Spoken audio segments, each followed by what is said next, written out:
Hello दोस्तों, नागरिक शास्त्र शिक्षण के क्लास में आपका स्वागत है। आज हम बात करेंगे नागरिक शास्त्र शिक्षण के उद्देश्य। सबसे पहले जानते हैं नागरिक शास्त्र शिक्षण उद्देश्य छात्र के व्यवहार के रूप में व्यक्त किया जाता है। उद्देश्य कथन में दो तथ्य निहित हैं। चलिए उद्देश्य की बात करते हैं। नागरिक शास्त्र के तथ्यों, पदों, संकल्पनाओं, अभिसमयों, सिद्धांतों, सामान्यीकरणों, समस्याओं, उपकल्पनाओं, प्रक्रियाओं आदि का ज्ञान प्राप्त करना।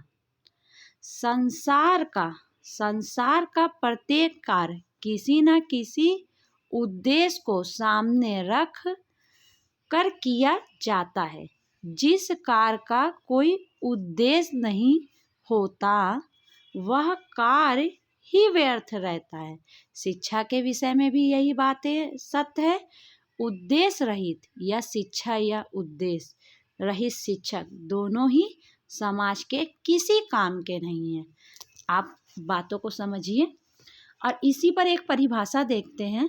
प्रोफेसर भाटिया ने ठीक ही लिखा है, जो उद्देश्य के ज्ञान के अभाव में शिक्षक उस नाविक के समान है जो लक्ष्य या मंजिल को नहीं जानता है, और बालक उस पतवार विहीन नौका के समान है जो लहरों के थपेड़े खाकर किसी तट पर जा लगेगी।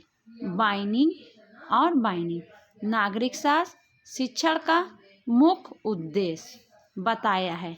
नागरिक शास्त्र शिक्षण का प्रमुख उद्देश्य अच्छे नागरिक पैदा करना तथा छात्रों की इस प्रकार सहायता करना है जिससे उनमें नागरिक चरित्र का विकास हो सके। जो इस प्रकार है, आइए निम्न उद्देश्य के माध्यम से जानते हैं। सबसे पहला, बालकों में सरकार की आवश्यकताओं को समझने की शक्ति का प्रदान करना कि सरकार हमें क्या सेवा दे रही है, सरकार किस प्रकार की सेवा दे रही है, उसे समझने की शक्ति बच्चों में डालना। और दूसरा, सरकार के संपूर्ण ढांचे का अवगत कराना। और तीसरा है, राजनीतिक दलों तथा उनके कार्यकलापों से बालकों को परिचित कराना कि क्या क्या कार्य हमारे देश में हो रहा है, हमारे समाज में हो रहा है, क्या कार्य चल रहा है राजनीतिक दलों में।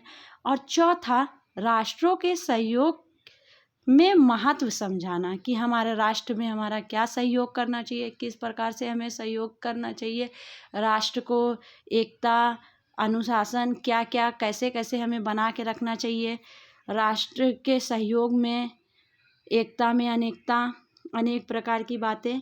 और पाँचवां है, नागरिक के अधिकार एवं कर्तव्यों से बालकों को अवगत कराना कि बालक हमारे क्या कर्तव्य है, हमें क्या समानता का अधिकार मिला हुआ है, क्या शोषण के विरुद्ध है, किस प्रकार से हम अपने अधिकारों का यूज़ करें। और छठवां मैं रखती हूँ, राष्ट्रीय झंडे, राष्ट्रीय गान, राष्ट्रीय चिन्ह तथा संविधान के आदर भावना प्रकट करना। तो दोस्तों इस प्रकार से है, आप देख लीजिए, जिसे आप अच्छे से लिख लीजिए। मैं एक बार फिर से रिपीट कर देती हूँ। नागरिक शास्त्र शिक्षण उद्देश्य छात्र के व्यवहार के रूप में व्यक्त किया जाता है। उद्देश्य कथन में दो तथ्य निहित हैं। पहला, नागरिक शास्त्र के तथ्यों, पदों, संकल्पनाओं, अभिसमयों, सिद्धांतों, समीकरणों, समस्याओं, उपकल्पनाओं, प्रक्रियाओं आदि का ज्ञान प्राप्त करना। संसार का प्रत्येक कार्य किसी न किसी उद्देश्य के सामने रखकर किया जाता है।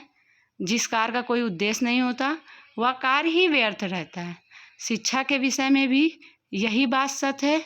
उद्देश्य रहित या शिक्षा या उद्देश्य रहित शिक्षक दोनों ही समाज के किसी काम नहीं है, क्योंकि बिना उद्देश्य का कोई काम ही नहीं है। हम समाज में चाहे जिस भी जगह पर हम देखें, इसी प्रकार प्रो भाटिया की परिभाषा को देखते हैं।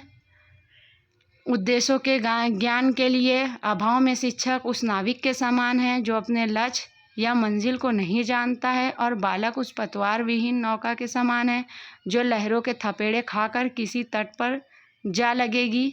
बाइनिंग का भी कथन देख लेते हैं। नागरिक शास्त्र शिक्षण का प्रमुख उद्देश्य अच्छे नागरिक पैदा करना तथा छात्रों की इस प्रकार सहायता करना जिससे उनमें नागरिक चरित्र का विकास हो सके। और ये तमाम उसके उद्देश्य हैं। इस प्रकार आप उद्देश्यों को दिखा सकते हैं कि किस प्रकार बच्चों का विकास किया जाता है। चलिए धन्यवाद। अगर आपको मेरा वीडियो पसंद आया तो